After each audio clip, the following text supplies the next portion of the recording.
On this episode of the Joseph Carlson Show, the market is in a bit of a sell-off. Not a big one, I don't want to exaggerate here. We're only down 3.5% over the past 5 days, but it is trending down. On Monday, the market dropped around 2%. Then it was flat for a couple days.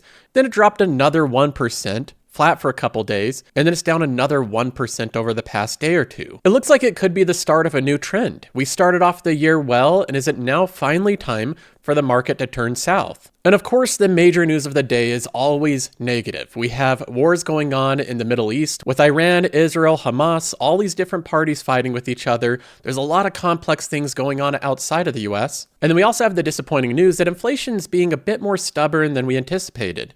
The last little bit of inflation, that last 2 or 3%, is becoming very difficult to get rid of. The combination of stubborn inflation and growing escalations in foreign countries has caused the US market to be a bit more hesitant. It no longer looks like we're going up. In this episode, we'll be going over my strategy of how I invest during these time periods and how I view these type of events. But of course, we have some other news to get to. BostonDynamic released footage of their new super creepy robot. We'll be taking a look at this thing. We also have what seems like a bone to pick from the Wall Street Journal to Amazon. They don't like what Amazon's doing. And over the past couple of weeks, they've released not one, but 2 articles accusing Amazon of espionage. One of them saying inside Amazon's secret operation to gather intel on rivals. Another one they released a week ago was inside Amazon's push to crack Trader Joe's and dominate everything. We'll be looking at both of these articles and seeing if Amazon really is this company that wants to dominate everything. And then finally, we have news that 28 Google employees were fired for taking over Google headquarter offices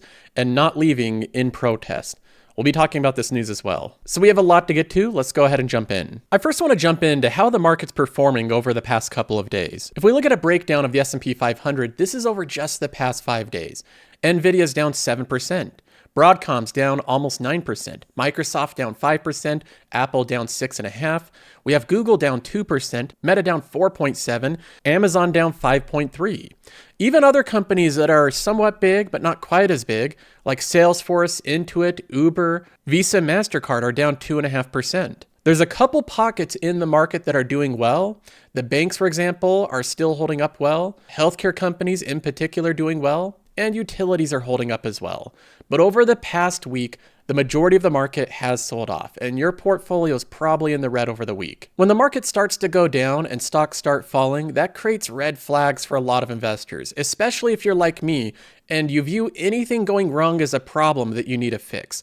When I look at my portfolio, just a couple weeks ago, this was closer to $190,000.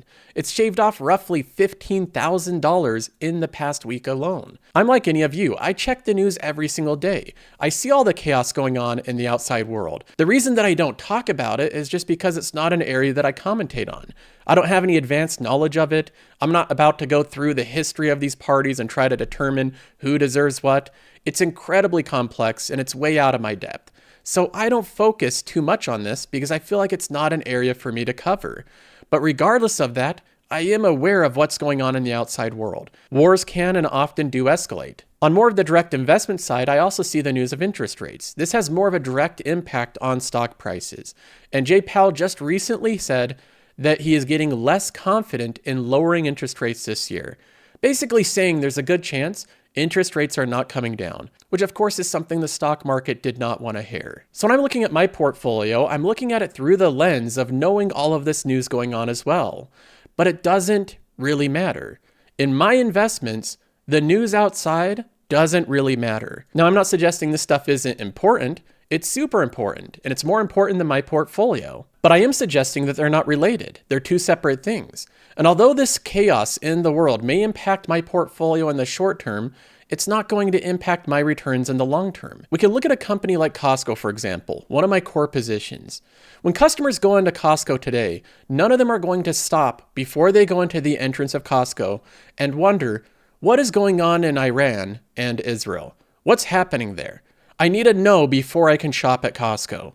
Not a single person is going to do that. They're going to go into the store and get what they need, and they're not going to care what's going on in the Middle East or Ukraine before they go shopping. Tonight on a Friday evening, millions of people will enter into a Texas Roadhouse to enjoy a nice meal with family and friends.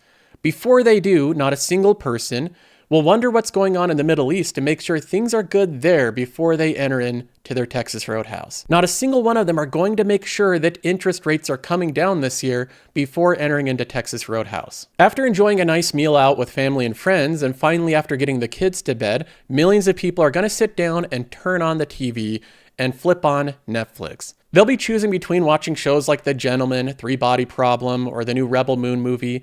And before they do, not a single one of them is going to be concerned about international politics, about what President Biden is doing, about what the latest thing the Wall Street Journal printed before they select their show.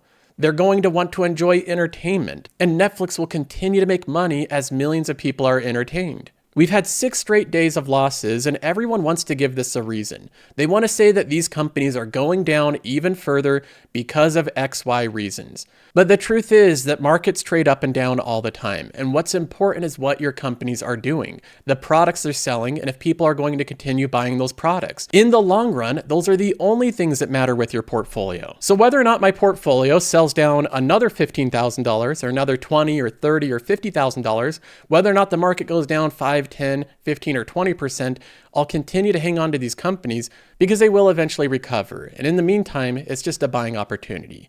That's my thoughts on the small start to this sell-off. Let's go ahead and jump into some news. Now, the first piece of news is that Boston Dynamics tweeted a video of this robot they've been working on, and they said that we promise this is not a person in a bodysuit, taking a clear, friendly jab at Tesla. We know that Tesla had the one where they danced on the stage in a bodysuit. Well, this one's real, and it's a bit creepy. Let's go ahead and take a look.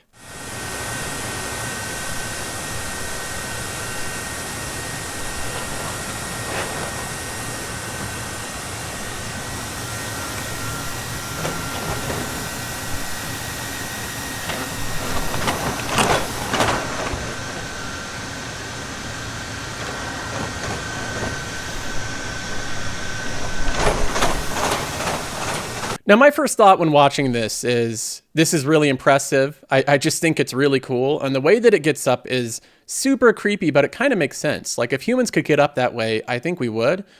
But my second and almost immediate thought when watching this is there's just no way I'd trust this thing in my house. Not even a chance. I can't imagine allowing a robot that looks like this in my household.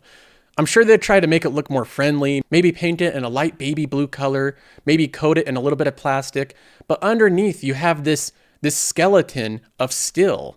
This thing looks like it's hydraulically powered. It can probably lift 500 pounds. This is the type of thing where it's one bad malware update away from murdering you and your family. So I think what they're doing is impressive here, but I also think it begs a question of where does this lead?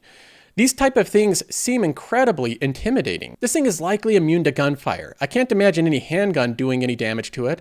It doesn't have any plug that you can unplug if it goes haywire.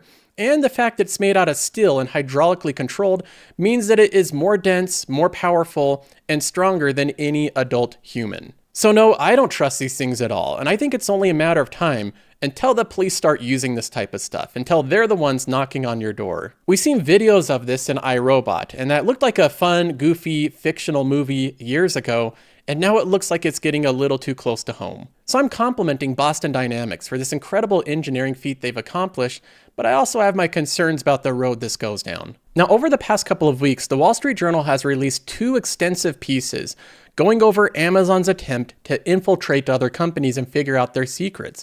The first one was centered around Trader Joe's. They say that Amazon was working on a new private label food brand called Wickedly Prime. To help in its quest to create this brand, the team recruited a senior manager from Trader Joe's snack foods business. The recruit wasn't told specifically what she'd be working on when Amazon conducted her interview in 2015, but during her first week, she walked into a conference room at the headquarters with brown paper covering all the windows and doors to ensure privacy. And then she started piecing things together. The mysterious conference room was filled with boxes of Trader Joe's snack foods piled high on the shelves, which Amazon had bought up to study for its own brand. This alarmed the employee, who was eventually told she was hired to help create the product assortment for Wickedly Prime. Amazon wasn't sure exactly which 200 items to copy, but a manager on the team was determined that the new employee would help them figure it out. After stumbling upon the secret Trader Joe's room at Amazon's Seattle headquarters, things only became more stressful from the former Trader Joe's employee. For 6 months, her manager hounded her for information about the grocer's best-selling products. She tried to deflect, but the pressure kept ratcheting up. Finally, the manager demanded that the employee email any documents she had kept from her time at Trader Joe's to another colleague on the team. She emailed over an Excel spreadsheet that detailed Trader Joe's top-selling items nationally over the course of a week. It contained the number of units sold per item over that time period. Now, her manager didn't stop with the sales data. He demanded that she also share Trader Joe's margins for each product. When she refused, her manager angrily screamed at her, "You just have to give us the data," a person who witnessed the exchange recalled. The employee, who had been pressured for months, burst into tears, but she declined to share the margins data. So this manager just seems totally unhinged. He's gone way outside of the bounds of what's even legal in his role, but even treating an employee this way is obviously not good. So far the article seems bad, but then they do mention this part in it. They say, nonetheless, the team dismantled her sales documents and started to think about how to incorporate it. Another employee became uncomfortable with the ethics of using Trader Joe's proprietary data and reported it to someone in Amazon's legal department. Soon, the handful of employees who had access to data were fired. Amazon responded to the behavior appropriately, but employees on the team say the use of data was emblematic of the type of pressure they were under. So hidden in this article, we're down around 4 or 5 pages, it shows Amazon's response to using proprietary information. They quickly fired every employee that dismantled the proprietary information. Amazon also said, quote, "We do not condone the misuse of proprietary confidential information and thoroughly investigate any reports of employees doing so and take action, which may include termination." So in this hit piece article from the Wall Street Journal, it basically goes over one team that had proprietary information and everyone that was involved in it was fired. Now, that piece from the Wall Street Journal was released a couple weeks ago, and then just a day ago, the Wall Street Journal had another hit piece for Amazon, inside Amazon's secret operations to gather intel on rivals. This one's more extensive, and it goes over Amazon creating different companies to try to get more information about their competitors. The operation was called Big River Services International. This was a fake company that Amazon created to sell different brands on competitors' websites, and they actually got access to Walmart.com, which you have to be a big seller and an established brand to sell on Walmart. So the goal of Amazon here was to create a fake brand and get access to their largest competitors' websites so that they could learn from their competitors. Now, the Wall Street Journal goes into this page after page, detailing all the different documents and everything that they dug up on Amazon. Amazon responded to being exposed by the Wall Street Journal. They said that benchmarking is a common practice in business. Amazon, like many other retailers, have benchmarking and customer experience teams that conduct research into the experiences of customers, including our selling partners, in order to improve their experiences working for us. Amazon also believes that its rivals also carry out research on Amazon by selling on Amazon's site. And that's the big takeaway from these hit pieces. A lot of times the Wall Street Journal highlights these things as if it's espionage and it's all this secret stuff going on, but this entire article boils down to Amazon selling on other people's websites to learn from them. And I believe that every one of these companies, Walmart, Shopify, and eBay, all have people selling on Amazon to learn from Amazon as well. What the Wall Street Journal is trying to do with these dark, gloomy pictures and this very dramatic article is they're trying to portray a normal course of business, which is conducting research on your competitors, as something dramatic or something unique. But every company, every single big company in existence does the same thing. Microsoft is using Google search to conduct research on Bing. Apple conducts research on all of their competitors. They're using other phones to try to learn from them. But Amazon, being one of the biggest ones and the most aggressive in doing this, is always going to be the most targeted. Now, finally, we move on to some good news from Google. This is something that I like to see, and I love it when Google has really good news because I find myself in so many cases being disappointed by something Google does. But this is one that I can say is objectively good news. Google fires 28 employees after their multi-city protests. Now, you might think it's a little harsh for Google to fire employees for just protesting, but these were not normal protests. Google employees were actively occupying the California office of Google Cloud CEO Thomas Curran and refusing to leave until the company stops doing business with Israel. They live streamed this protest on Twitch. So they drew a bunch of attention to the internal offices of Google in the cloud CEO's office. They went into an executive's office, marched in there, and then sat down with COVID masks on for some reason. I don't know why they're wearing masks. But then they have all these signs saying that they're not leaving until Google cancels a $1 billion contract with Israel. Their protest demanded that Google cease all business with Israel apartheid government and military and stop the harassment, intimidation, bullying, and silencing of Palestinian and Muslim employees. Look, I don't care what your politics are, whether you're for Israel or Palestine, whether you're Christian, Jewish, or Muslim. That doesn't make a difference when you come to work. When you come to work, you go to work to work. And in many cases, you're going to work on projects that you don't agree with. If you don't agree with the project you're working on, this is a free market where you have the ability to quit your job and move to a company that better represents your views. Or you can do what a lot of people do and say, I don't approve of every single thing my job does, but it's a steady paycheck, so I'm going to continue working here anyway. These employees, on the other hand, actively worked against the company that they're being paid to work for. And that has no place in any work environment. And in the best response possible, the executives at Google put their foot down firmly on this issue, saying that this isn't allowed. They said, quote, "We are a place of business and every Googler is expected to read our policies and apply them to how they conduct themselves and communicate in our workplace. The overwhelming majority of our employees do the right thing. If you're one of the few who are tempted to think we're going to overlook conduct that violates our policies, think again.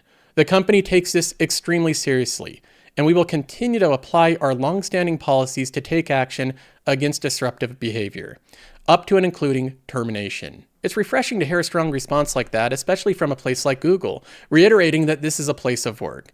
So hopefully we don't see too many more incidents like this in the future. It's embarrassing to see this type of thing happen in Google offices, but the response from Google was very encouraging. That's all for this episode. See you in the next one.